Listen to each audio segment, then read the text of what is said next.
So one of our core values at West is we are infinitely changing. We like to live into that every single week. And so Josh Pettit has been put in the hot seat this morning. Angela Burris, our associate pastor, just had a great idea. She's like, you just preached on fear. Josh should be in TalkBack. Angela was going to be in here with us. She's like, no, Josh should be in TalkBack. And have Reverend Christy Dillon, who is our pastoral care catalyst, and you're hearing from Christy and seeing her. She's making a huge difference in the lives of our West people, and we are so grateful for that. So we changed it up a little, and we have put Josh on the hot seat and told him he was going to get the first question, and it's my question. Speaking of fear, because Josh does not want to be on camera.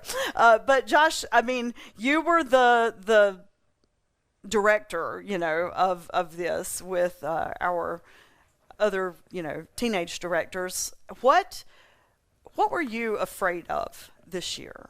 I mean, there were big fears and little fears. The big fear was that the plan we'd come up with just wasn't going to work, or rain would happen, or there were things that I didn't know how we could fix it all.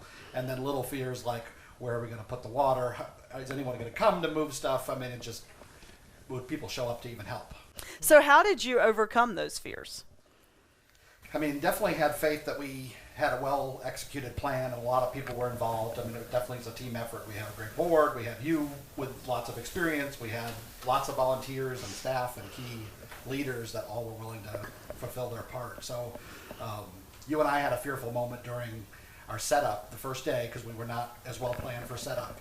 And my fear went to rest when you and I we were carrying ice around the building, and I started to see a lot of key leaders and staff, and things were happening even though we hadn't planned properly for them. Yeah. So it gives proof to that. Like if we don't let our fears paralyze us, if we'll take steps forward, we can address and live into and overcome our fears. 'Cause there's no secret, it may have been like 4:45. We were beginning to ice drinks. Yeah.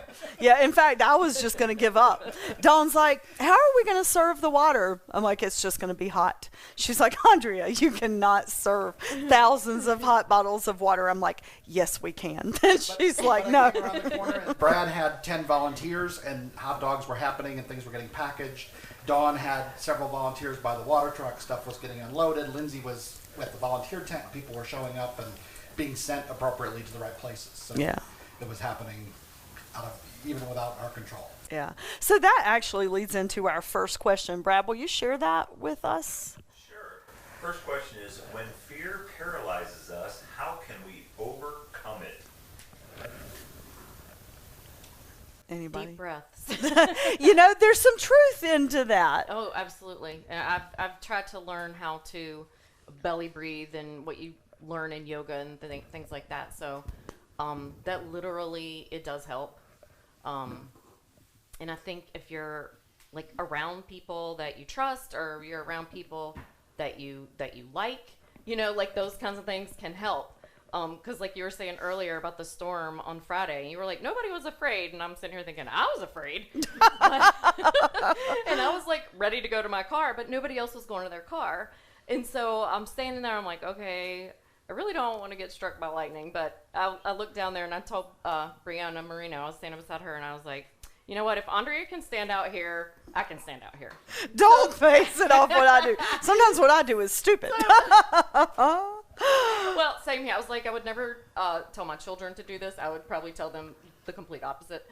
But like literally, it made me feel better. I was like, all right, she can do this. I can do this. It's okay. I'm good.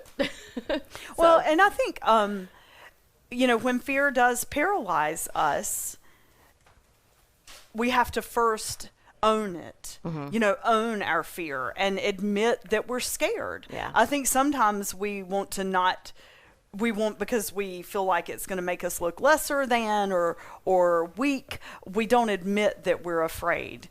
And then when our fear stays internal, it really can manifest itself and get us into trouble when we don't admit that we're afraid, or we're in over our heads or whatever.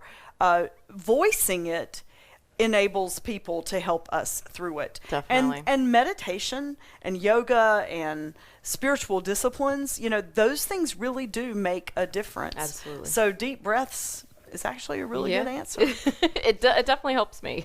Taking a small step, I mean, we had big steps, but taking a small step of we were just working on getting the ice or moving, having some kind of forward progress, at least kept it going. Because if we just stopped, nothing would have happened. But we couldn't fix. I didn't feel like we could fix it all at the moment, but we kept moving. And I think also it's important not to be afraid of making a mistake. That's one of the things that we have tried to create in our West staff culture. When we have our full staff meetings, we have in the past had a biggest, what do we call it? Our biggest failure. Our biggest failure I'm still moment. the winner, but yeah, Josh has won that by playing the F word in worship twice. There's that detail that we'll never forget. But we give out an award. The staff all have to share what their biggest mistake has been, their biggest failure in ministry at West since the last time we met together. And then we secretly vote on who's the biggest failure. And we celebrate that because we want to create a culture in which we're not afraid to fail. And because so often, because we're afraid to fail, we're afraid to try new things. And I keep telling us over and over, unless we have brought physical harm to someone or we have embezzled money, neither of those things are good at all. Everything else is fixable. So what? We had no water ready, and I mean, nothing was ready at 4:45, and the bash started in 45 minutes. You can fix that. You deploy people, and things are fixable, but we have to be not afraid to take those steps forward and make a mistake. Brad, we got some feedback. They can't hear you, so the next time, I don't know, figure out how to do that. Okay, all right, good. Next question. Next question is, when I am fearful or anxious, my tendency is to isolate myself. What's your suggestion for breaking the habit and gaining support and prayers of others? Well, first, it's one of the reasons we have Christy in here with our TalkBack. The power of prayer is real, and it gives us it's mystical the way that it happens, but it gives us courage and peace. And Christy is on staff for a reason, not just because we had a staff position, but Christy is our pastoral care catalyst. And every day she takes time to reach out to you and pray with you, either via text, phone, email. It doesn't have to be an auditory conversation. It can be a text. But say that you are afraid, breaking that isolation and just letting someone know that you are struggling and wrestling with your fears is a huge first step. Just letting those that are closest to you know that you've got some stuff going on. And that's why, I mean, like on our website, headingwest.org, you can submit a prayer request. The staff gets them. You can make it anonymous or not. Christy gets them.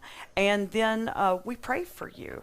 And so reaching out is the most, in my opinion, one of the most important things to do to break isolation. Else it can become a very vicious cycle. And the more you feel afraid, the more you isolate. And then it's almost as if you get in too deep. Yes, and I am a good person to reach out to, not just because I'm here for that, but I suffer from anxiety like almost every day. So I can definitely empathize and encourage you to reach out, because I'll do the same thing. Like if I don't reach out to anybody, and the more I stay home because I'm afraid, then it turns into a cycle, and then you get depressed because you haven't been around people, and then you don't want to go around people, and it just gets worse. So please reach out to me. I will be glad to talk to you. I can tell you some of the things that I do to try to like calm down. I'm here, so the phone number's here, the email's here, so please let me know what I can do to help you. And Christy's email address is Christy@headingwest.org. CHRISTI, Yes. right? Okay. Yeah, we'd love for you to. with things like BASH, I mean, like you say, reaching out to people, how many times do I reach out to you with I have anxiety about where's the water going to go or whatever, and someone can often just bring a different perspective that, I could spend all this time worrying and being fearful of it, but really some other trusted friend or leader or your supervisor can totally change that easily with a quick thought because someone's got a different thought or a different way to handle the situation. Absolutely. I get in trouble because I don't want to admit that I need help. You know, I like to do everything and be all strong and all this kind of stuff. And Josh's words just then, he does do that. In fact, I think it was Thursday night, like at 10 o'clock or something, I got a text from Josh and it said, I have anxiety that. And I thought, okay, we need to talk about this. We need to find a solution. He already had the solution. He just wanted another brain around it for us to make a financial decision about storage of the Bash things, because it's too much for us to store here. And I like that you don't see that as a failure when you want someone's opinion or help with something. Right. So expressing that you have anxiety does not mean you are a failure. It means you're honest. And honesty is the best path forward to break out of that isolation and the trouble that we can get into when we're afraid. And we're not doing any of this alone, things like Bash or worship or anything. So the team is important. Yeah, team is Absolutely. huge. And not just, like being on West Staff, but in life. I mean, there is, the whole story at the beginning of the Bible,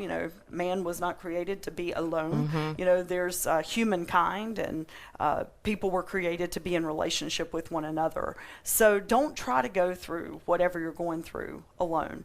Having a support system, whether it's big or small, is huge in confronting fears. Agree. Is that it? For the most part, I have one myself. Is it? I'm done. We're multitasking this morning because I've come in here. We got a lot going We got a lot on of right now, flexibility so going just on. give us a little grace. For the most part, I have one myself. Is it okay to manage fear with alternate methods, aka medication, as well as praying and help from someone else in today's world?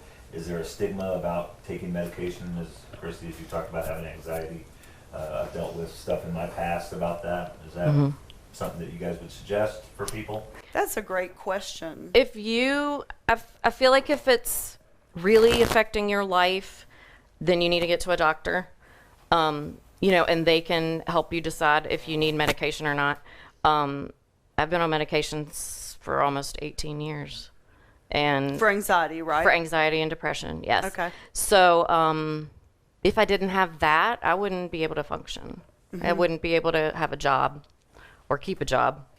And I also have a different medication for when I'm super anxious about something that I can take that'll help me sleep or maybe help me calm down, or that kind of thing. So definitely like having people around you, breathing, yoga, meditation, prayer, all of those things, but also medicine can be a big help, and talk therapy with a counselor is very helpful too. I mean, like, I'm not a counselor, so if someone comes to me and is wrestling with depression and anxiety, I mean, I'm happy to pray with you. Christy's happy to pray with you, but I don't have that skill set. A licensed therapist is invaluable in our opinions. We all on the West Staff promote therapy.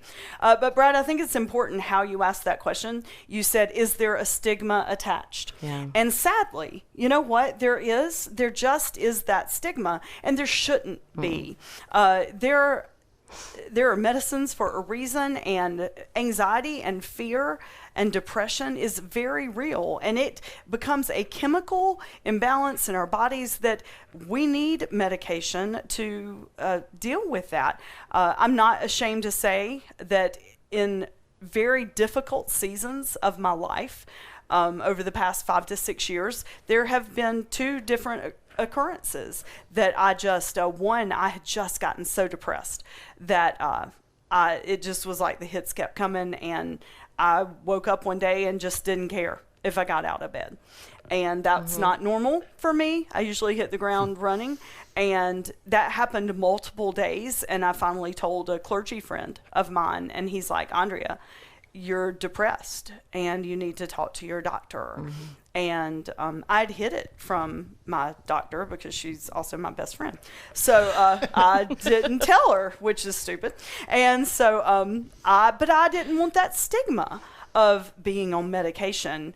And you know what? It changed me.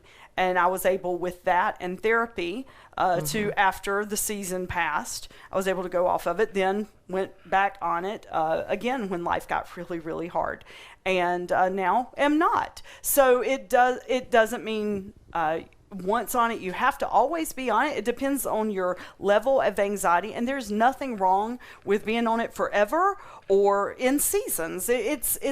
That's why we have professionals that can help us with these things. And there is no stigma. There is none. And if anybody ever tries to make you think there's a stigma, that's on them, not on you. I'm really passionate about that. If you break your leg or sprain your arm, you're going to use a crutch. I mean, it's a tool that medical professionals can use to help you get past. And it is just, forgive my language, it is just bullcrap to say, well, God's going to take it all away. I mean, yeah, okay. Yeah, God gives us presence and peace and so many things. And he gives us also the wisdom of professionals to work with science and our bodies. And so please don't let anybody tell you that there is a stigma with medication, because there isn't. Right. If you have diabetes, you're not going to not take your insulin. Right. I mean, God's not going to just make your body process sugar correctly. Right. It's kind of the same thing. Right. So I try to look at it that way. I agree. And one last thing I want to use this platform to say. A few weeks ago on K-Love, they were, and I'm still mad about this, they were talking about COVID, and they had some strategies for churches reopening. And I was like, oh, I can't wait to hear this. I want to hear how they're going to reopen. And so somebody called in and said, well, we never stopped worshiping ever during this because we have the fear of God. I'm like, what? That is not even what that word means in the Old Testament, in the Hebrew scriptures. And then the K-Love folks, and I actually wrote K-Love and talked to them because I was so mad.